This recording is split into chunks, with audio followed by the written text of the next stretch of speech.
Hello and welcome to another episode of the Leadership Lens, where we speak with global leaders on what's trending in the ecosystem today. We have two very special guests with us, Arnab Mitra, who's the founder of LiqvdAsia, and Prashant Puri, who's the CEO and co-founder of AdLift. Welcome, Arnab. Welcome, Prashant. Good to have you here on the Leadership Lens. Pleasure. So the reason we're doing this interview today, the podcast today, is because we heard a very good news that LiqvdAsia has acquired AdLift, and together they bring some fabulous solutions to the ecosystem, which are AI-enabled and need of the hour. Both the gentlemen have over 20 years of working experience. They worked with marquee brands like HDFC, Schneider, Bosch & Lomb, Citibank, Samsung, and many more. They bring a wealth of experience to the industry, and I'm sure most of us watching this podcast already know them. So welcome once again to both of you, and congratulations on the strategic deal. Thanks, Shani. The first question that I have for both of you really is, maybe let's start with you, Prashant. So Prashant, you've been working in this ecosystem for a while, and I know that AdLift has some fabulous SEO solutions. What is it that you bring to this deal for LiqvdAsia? So we've been a performance-first agency ever since inception. SEO, paid media management of ad spends for our brands has been our DNA and core. So we understand ROI really, really well. That's essentially what we've brought to the table. So if we look at Liquid's offerings, right, they're a creative mainline agency. That's sort of their go-to. Our go-to is performance. We're basically bringing out both of best worlds for the brands to work with. Currently, what's happening, Shiny, and I think Arnab will kind of resonate the thought of why this actually made a lot of sense. When you look at agency and the agency landscape today, everyone is sort of a jack of all trades, right? There's not an ace on the table because you might be good at one specific service, or you might have one specific product, and the others are just sort of a fly-by jaw sort of analogy. Here, when we're looking at brands need a performance agency, they need an SEO agency, they need content in place, they need someone who understands creative and messaging. That's essentially a one-stop shop is what the Liqvid and AdLift acquisition is bringing to brands. Wonderful. Just resonating from what Prashant mentioned, I think if you look at the ad world or the ecosystem, right, there are this large global outfits. We've got specialized agencies within their foray of things, and then there are independent agencies who claim to be jack of all trades, but essentially probably their expertise always lies in one or two things. We, on the other hand, we decided to stay true in our course. We're an ideas company for the digital world, and we don't see that to be changing because the world is only becoming increasingly digital by the day. And they continue to be a fantastic organic and performance agency. So then what happens is, in the new realm of things, that way we look at it, LiqvdAsia continues to do what it does, AdLift continues to do what it does, but when a client decides to have both of us together, then we are actually providing best-in-class creative and performance solution through one lens where the client doesn't really have to interact with two different companies. So that, I think, is significantly different from what the others are doing. And in the last, just to add to this, in the last 20 years, if you see, and we've worked with so many different brands across the board, I mean, if I had like $1 for every time I heard this, can you speak to my creative agency? Yeah. The creative agency, can you speak to my performance agency? I would have been a millionaire a long time ago. Yeah. Because at the end of the day, they're not incentivized to speak to one another. You're not incentivized, right? Here we are, because together we are growing as one P&L, we are growing as one revenue stream.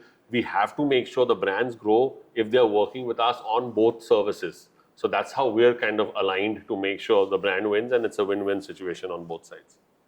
But one thing came out very sharply is that Prashant is a millennial now, finally. I think you should just highlight that part to your viewers. Millennial or? Millennial. Yeah. So wonderful. So what you're telling me is that now, as a combined entity, you've created this full funnel agency which caters to every need that a marketer usually has. He doesn't need to run between multiple agencies and a creative and an SEO and a performance and a branding. There is a one-stop shop for everything that a brand really requires. Wonderful. Next question for you is, since you've come together and you already have amazing services to offer, what is new in the pipeline? What can we look forward to? Are there any innovations that you'd want to talk about? Prashant, you want to start? Yeah, so, brand visibility and organic brand visibility has always been top of mind. The reason behind that for us is that that's the only channel that actually drives down customer acquisition cost. So when you work with a brand, especially on the performance side, there are a couple of key performance indicators that they're looking for. Can you increase my top line? Can you improve margins, right? Can I increase engagement rates across the board? These are key performance indicators. And then the last most important is, can you bring down my customer acquisition costs, right? That's like every marketer's key KPI when they're working with in-house teams or agencies. So for us, SEO, brand visibility, organic visibility is key. Now the next step, so once we kind of mastered the whole, working on brands and really driving their organic visibility. So what was next for us was expanding this across large language models like ChatGPT, Perplexity, Gemini. I mean, as of yesterday, Sundar Pichai came up on, the I/O, Google I/O, and came up, and it was all about, I/O was all about AI, right? That's essentially the coverage, and we'll kind of dive deeper into that. But AI is the future, and if we're not playing in that field, we're missing out, and brands are missing out. So what we've launched as of, I think, 2 days ago, is our own large language brand visibility platform called Tesseract. Tesseract, okay. So what Tesseract does is, the name came in through multi-dimensional tracking. When I say multi-dimensional tracking, organic visibility is now no longer a Google-only thing.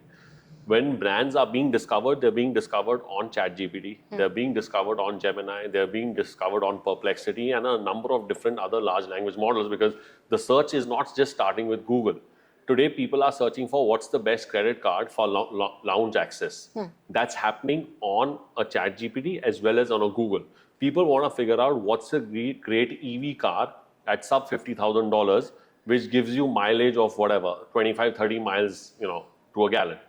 All of these phrases and searches are happening on other channels also with Google in play. So what Tesseract does is, it actually tracks brand visibility at scale for a brand. So a brand can go into the tool, can upload thousands of keywords, phrases, and say, show me how many times I'm showing up for this particular phrase, and then rank me versus my competitors. So this is something that the tool does at scale. So if you're a bank, if you're, let's say, an HDFC bank, you're an Axis Bank, you're a Bank of Baroda, number of different brands, and you want to kind of see which one's getting maximum coverage across large language models, this is the tool that can give you that level of information and granularity. So, Prashant, just a follow-up question on that. So Tesseract, tracks queries on through SEO search queries, or is it GPT queries, LLM queries, or all ecosystem queries? That's a great question. It's one ecosystem for all. That's why it's multi-dimensional, and it's the Tesseract. So currently, if you look at marketeers, they're going to several different tools. They're going to ChatGPT, manually entering search queries and saying, am I showing up? Then they're going to an Ahref or an SEO, a ranking tool, and saying, am I showing up on Google? This is a one-stop shop. On Google, where are you ranking? Tesseract tells you. On AI overview, on Google, where are you ranking? Tesseract tells you. On ChatGPT, where are you ranking? Perplexity, as well as Gemini, the Tesseract tells you. So it's a one-stop shop for any marketer. All platforms. Across platforms. Wonderful.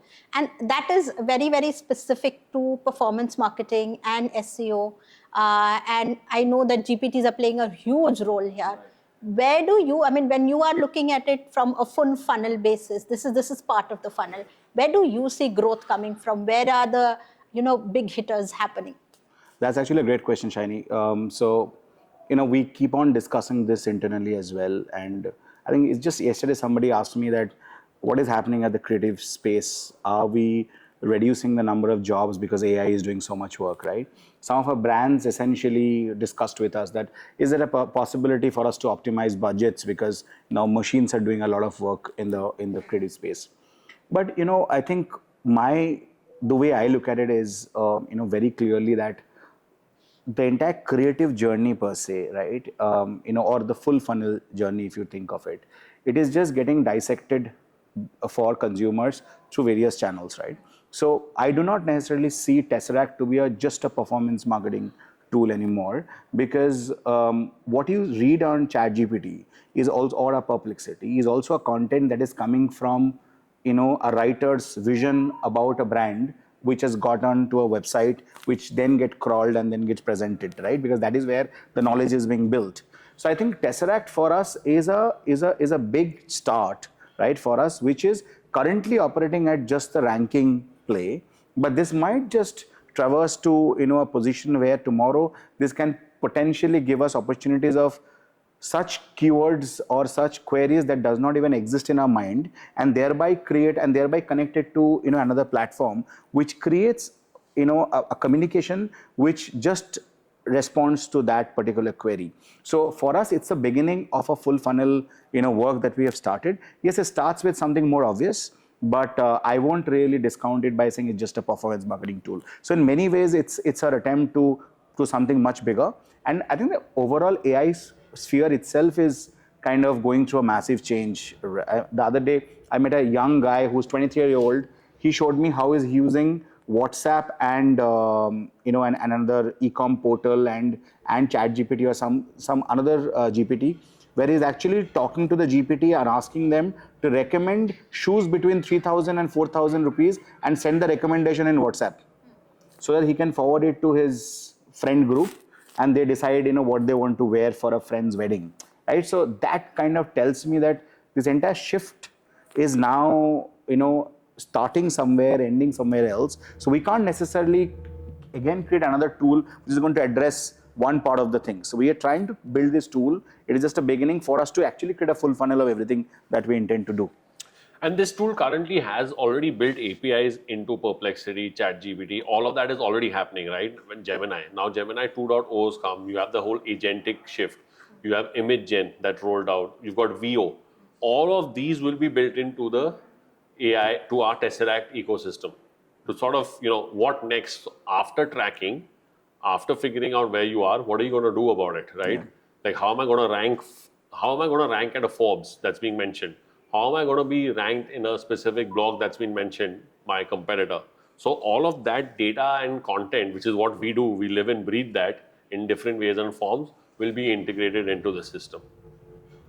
So Tesseract, very interesting, Arnab and Prashant. So while the world is, getting very excited about GPTs and LLMs and how fast they can work, here is a tool that can actually measure GPT work for you and see how people are interacting with your brand on GPTs, on LLMs, on search, on a variety of platforms.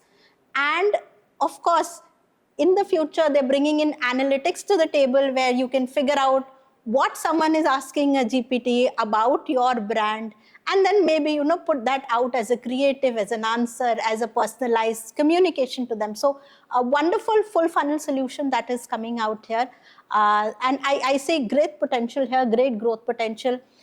In fact, Prashant, do you want to future gaze a bit? We're seeing a lot of search query dip on Google, on Bing, on all your search sites, and all of them are kind of moving to the GPTs and the LLMs. Do you want to future gaze a little bit on where this piece is headed? So I won't say it's a dip. I mean, it's flattening out, but till now it's not a dip. And okay.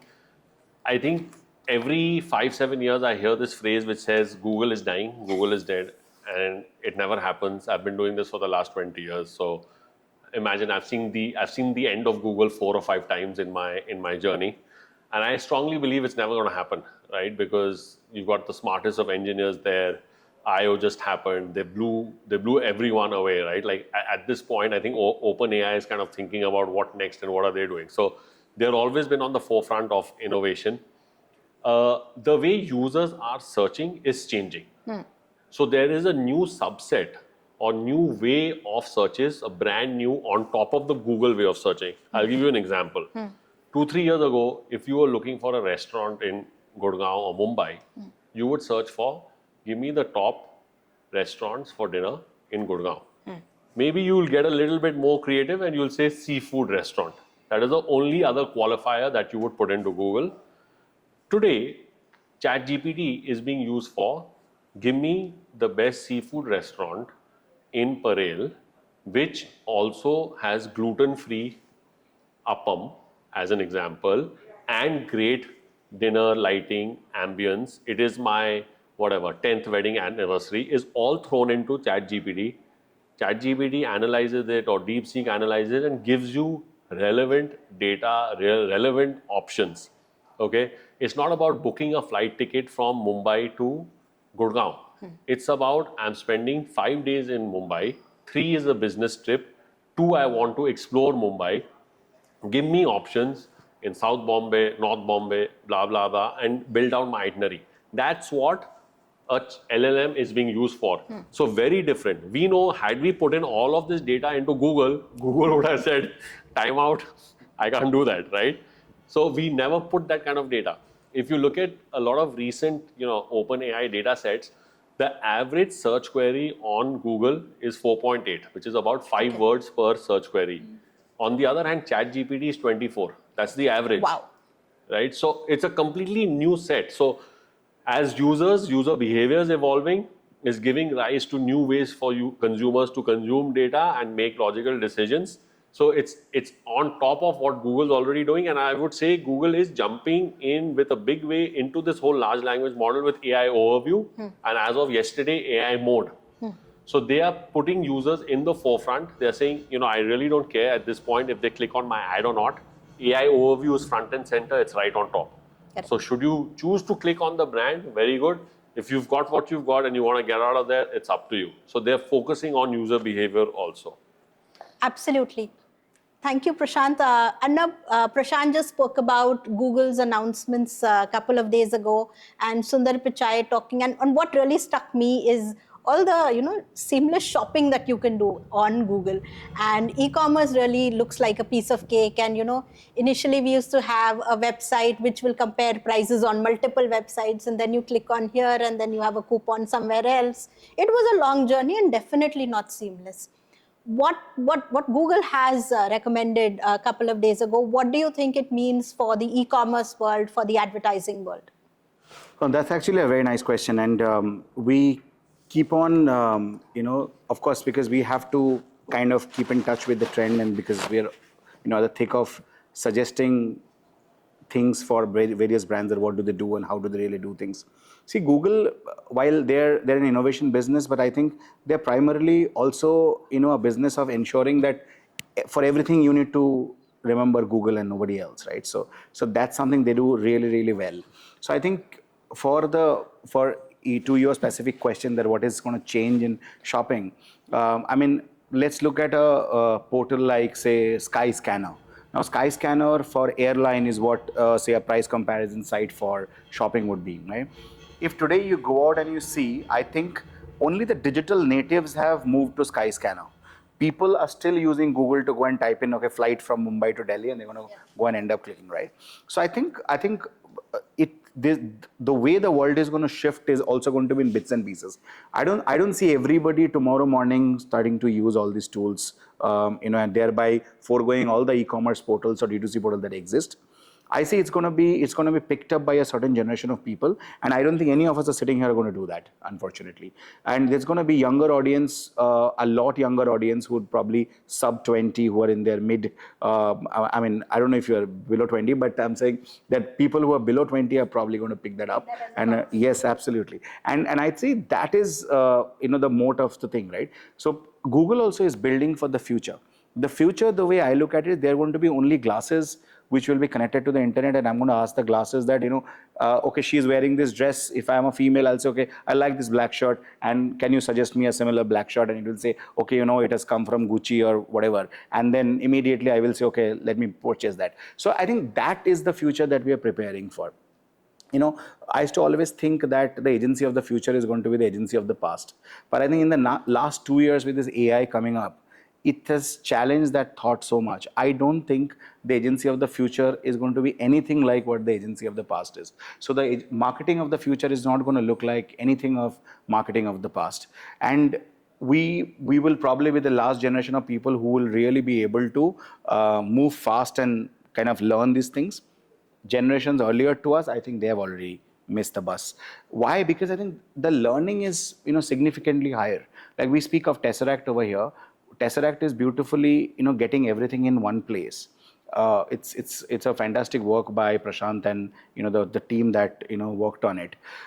Having said that, I think what it is also doing is it's also pointing us to a direction for future where we believe that there's going to be one place where we could essentially see all various creatives, how they look and how they are functioning. Can we make changes at one place? So I think while we are using the Google as a reference, but I think for us as well, we don't even know if Google is the ultimate, what Sundar Pichai presented is the ultimate truth, or something else is going to come up. Like he said that Sam Altman is probably thinking, and maybe he's not thinking. Maybe he's just waiting for his I/O day, and he's going to come up with what what he is going to bring out next. So I think we can all do future gazing as much as we want, but we really don't know what the future is. That's my honest truth, honestly. You want to take a stab at what the agency of the future looks like? I think in some way or form, it's part of what is the past if you've survived over the hump. When I say agency surviving, today there's a stat that says there are about 1,000 plus agencies in India alone, right? But only a few make it past the second year. And there's a sharp drop after the fifth year. Now, what is an agency that's been around for 10, 15 years doing is sort of the agency of the past. Now, what are they doing? I feel they're the ones who are innovating very quickly. They are the ones who at least might not have a solution, but have an answer to a brand's question. They are not fearful of testing out new platforms, new strategies. And when I say new, what is new? New is now AI. So the agency of the future is going to be very fast in adapting to AI models, to make sure that AI is sort of part and parcel of all employees' DNA. It's not a center of excellence. Only these 5 people will be learning about AI and distributing it. It has to be across the board. And I feel that's the agency of the future, because that's essentially what the brand wants. The brand wants faster efficiencies, lower cost of acquisition, and great engagement, great quality, all of that stuff. That's the dream of every brand marketer, every CMO. An agency of the future will give all of this nicely bundled, packaged in a bow to the CMO. Right. I think I'll just add one more line to that. I think our entire moat is to stay relevant. Right? I think every year, I think the way the definition of relevant is changing, it is actually changing faster than ever. Right? I mean, what we thought was the end of AI or end of everything else, now Google has come and challenged that completely, right? So I think every day what we are discussing is that how do we stay ahead of the curve, right? And I feel that's where agencies like ours are probably going to move faster, because our abilities to decide is really, really fast. And therefore, if you decide faster is when you can implement fast, and that's when you can get the results fast. I think that's really what it is. So it's adaptability at a speed of light is what we promise for the future. So the agency of the future is going to be adaptable and relevant, agile, more to say. I think I heard someone say that, AI is not going to be like internet. It's not going to be revolutionary. It's going to be evolutionary. AI is going to be like electricity. It's not something you will connect to. It's something that is all around you. And definitely, Arnab, Prashant, you seem really, poised to take on this challenge. We are the generation that's moved from, black and white televisions to the age of GPTs. So congratulations on this deal, and thank you so much for speaking with us today. Thanks for having us. Great to be here. Thank you. Thank you.